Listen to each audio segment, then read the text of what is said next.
Hello viewers, আসসালামু আলাইকুম। কেমন আছেন সবাই? আশা করি সকলে ভালো আছেন। তো গাইস, আমি আসলাম চট্টগ্রাম বাঁশবাড়িয়া ঘাটে সন্দ্বীপ যাওয়ার উদ্দেশ্যে। তো আমি আসার পরে এখানে ফেরি ছিল বা ফেরি করে যাওয়ার উদ্দেশ্যে আসছে। তো ফেরিতে আসার পরে আমি দেখলাম যে ফেরিতে অনেকগুলো গাড়ি আনলোড করতে পারছে না। তারপরে আমরা উঠে গেলাম, সাথে সাথে সিট একটা চলে আসছে। তো আমরা উঠে গেলাম সিটটাকে। দেখেন, আজকে আপনাদেরকে দেখাবো মানে পুরো সিট একটা এত সুন্দর করে সাজানো, এত সুন্দর করে মানে ভিতরে করছে একটা বিল্ডিং করার মতো। যদি আপনাদেরকে দেখেন নিচের দিকে যে সিঁড়িটা আছে, সিঁড়িটা দেখতে একদম একটা চাঁদওয়ালা ঘরের মতো, খুব সুন্দর। তারপর দেখেন এখানে বসার জায়গা আছে।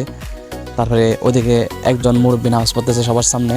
এই বিষয়টা আরও সুন্দর লাগছে, আরও পরিবেশটাকে সুন্দর করে দিছে। তো আমরা চলে যাবো এখন নিচতলাতে আসি, দেখি ক্যান্টিনের ব্যবস্থা করা হয়েছে।